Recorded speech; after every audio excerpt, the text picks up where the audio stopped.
Hey everybody, what's up? Good evening, 10:46.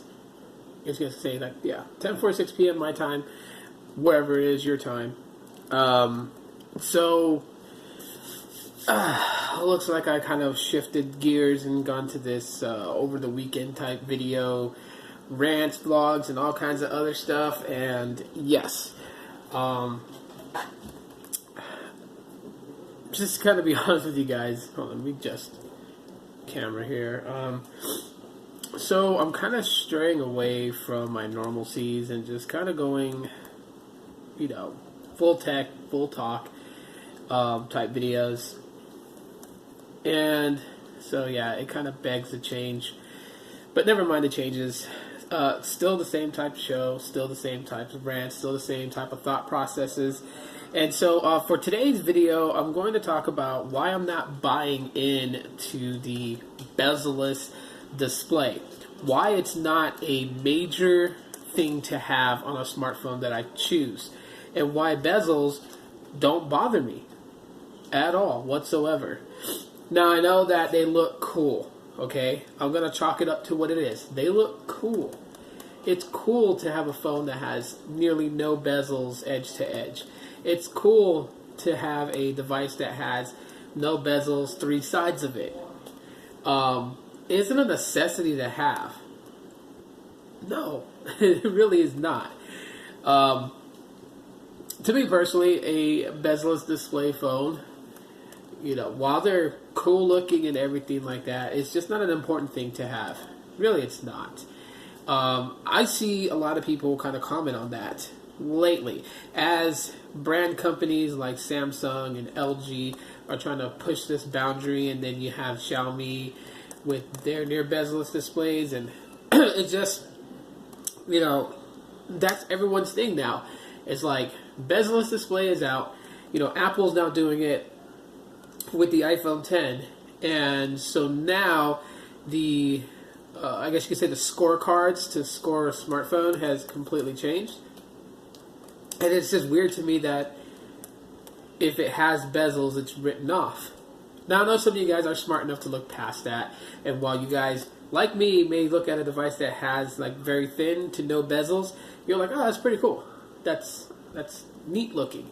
But at the same time, you're not falling in that sense of like, if a phone has bezels, it's like, that phone sucks.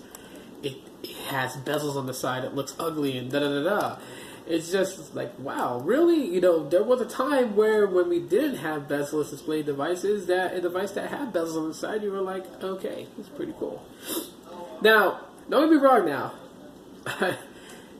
Bezels can be annoying.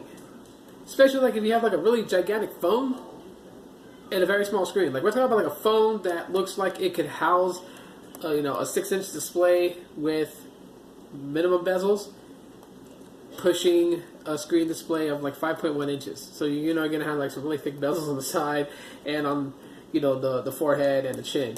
Yeah, those could be a little bit annoying because like, what's the point of having this big chunky phone that has a very small screen and a lot of, bezels on the side, top and bottom? Yeah, that is understandable. That's understandable. People being annoyed and just like, wow, like that looks ugly. But like, a phone that like say like my Moto E4 Plus, right? The E4 Plus has bezels on the top, bottom has a little bit on the sides. Okay, so it's not like a super bezel-less display. You guys can see the bezels, right? You guys can see them right there. That don't look bad. That doesn't look bad at all. That's not something I'm going to look at it and cringe and be like, oh, I'm going to have a bad experience with this phone. Nothing like that. Let me take my next bit Robin here and just kind of show you guys too as well. Close out some Facebook chats and all kinds of other stuff that's being tossed on here. And this one needs to be charged. But okay. Like, that doesn't look bad. Top, bottom, and then you have like a little bit at the bottom, and you have a little bit on the sides. Like, that doesn't look bad. I'm not understanding why people are just, I know people are judgmental. People are nitpicky, and, they're like, for $500, it should be this. Like, I don't know. For me, if I'm going to be like, for $500, my phone needs to be a certain way, I'm still going to go to how it performs, how it processes, and how the software experience is. I'm always going to go that route for $500. If I have to spend $500 on a phone, I want it to be really good experience. Having no bezels does not create, a outstanding experience with a smartphone. It doesn't at all. Having a near to none to no bezels on the smartphone, you're basically holding a piece of glass. And if that is what we're trying to go through technology-wise, if that matters more in technology today, being able to hold a piece of glass versus having something that outright performs good, then we need to retrace our steps back with the growth of technology and see where did we go wrong. I mean, you can't help what the masses out there in the world of normalcies think and feel, because they only go by what they hear from YouTubers, what they read from posts from like Android Authority and Fandroid and all that, and they take what they read in an article and try to build it in their own thought process, and that's excusable. But for those out there who follow mobile technology like I do, to sit there and outright judge a phone and say that you're going to have a bad experience with it because, it has bezels on the side and bezels on the top and bottom. Like, bezels does not make for the experience. And bezels sure as hell does not, will not change a performance of a device. This phone, the Moto E4 Plus, will perform the same whether they minimize the bezels or they increase the bezels on the display. It's going to perform the same. The bezels does not change the experience that you will have with the Moto E4 Plus. It just changes the look. And if people are going to start judging technology more on looks than performance, we have made a wrong turn somewhere on the path. And we need to retrace our steps back and make that correct turn instead of the wrong one. Personally, I think judging a smartphone based on bezels is just ridiculous. It really is. It's not something that should even be incorporated in judging a smartphone at all whatsoever. I feel that a smartphone should be judged on the experience that you, the user, will have with it.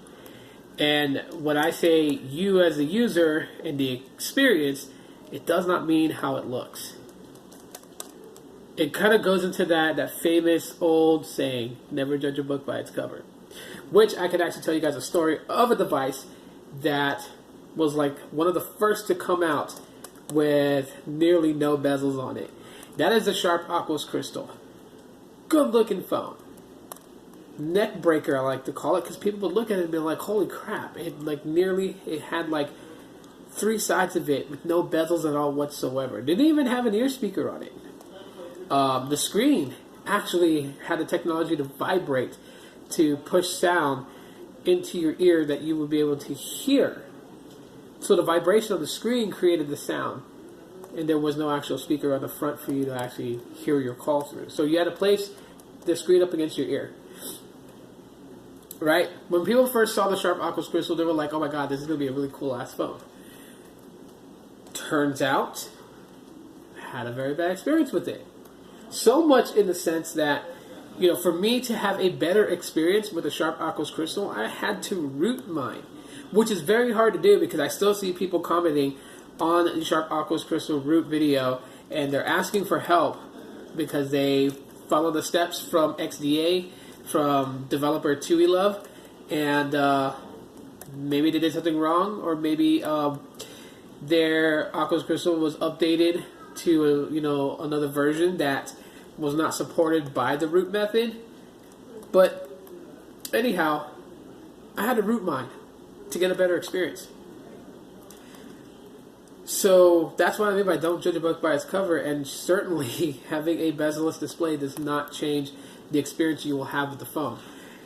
Specs plays a part, a good amount, but not one you should judge, because you can write anything on paper and say it's supposed to be good. But the ultimate thing to judge a phone on today, as yesterday, and it will be the same tomorrow, is the software experience you'll have with the phone. Because that is what we use our smartphones for. Yes, we buy them for hardware features like dual camera sensors, whether one's telephoto lens or one's a monochrome lens. We buy them for features that have like fingerprint reader and iris scanner and all that other stuff, right? But those things, while they give you sort of a user experience of the hardware, we use the software more. We're on Android or we're on iOS. And with those platforms, we run things like Google+, Twitter, Snapchat, Instagram, Facebook, VidMe, and whatever else is out there. We run those on the OS. So software experience is really where it's going to matter. Having a near to no bezel-less display has no place in judging any smartphone out there. None at all. So I just thought it was weird that people were kind of talking about it in that sense. So kind of moving forward, how many guys are, those that use iOS, how many guys are actually really excited for the iPhone 10? Because we are right at the pre-order date. I know for the next week it's going to be really busy where, I am on my 9-to-5 job. It's going to be real busy because we have the pre-orders that's going to be coming up. And so many people that did not upgrade to the iPhone 8 that were like, I'm going to hold out on my upgrade eligibility to get the iPhone 10 are going to be bombarding us like crazy trying to get these pre-orders for the iPhone 10.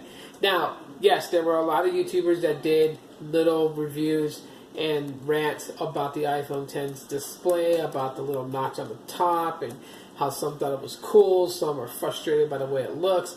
Some people totally believe in Apple's facial recognition 3D mapping, like it had no flaws, even though the demo was flawed.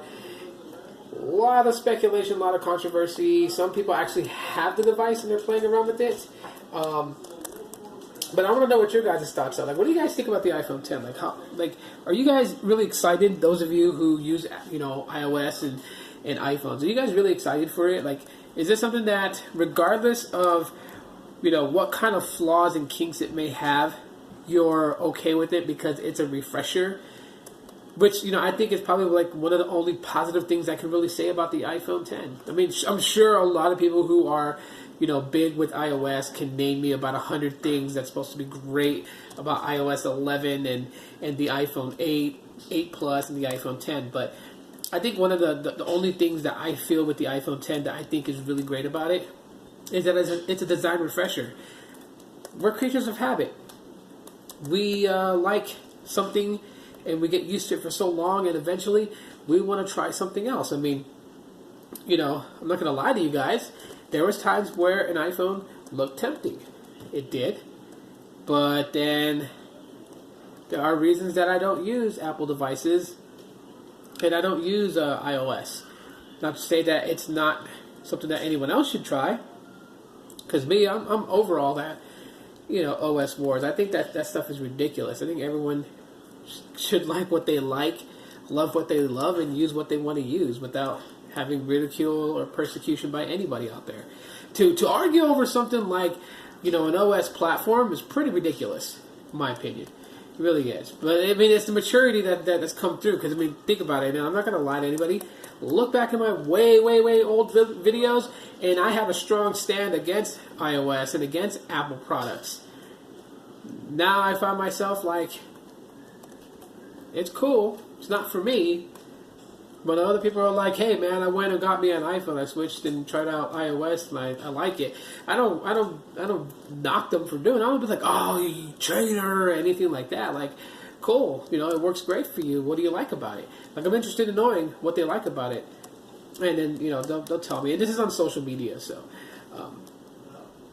But yeah, going back to the topic, I just think that it's great. It's a refresher.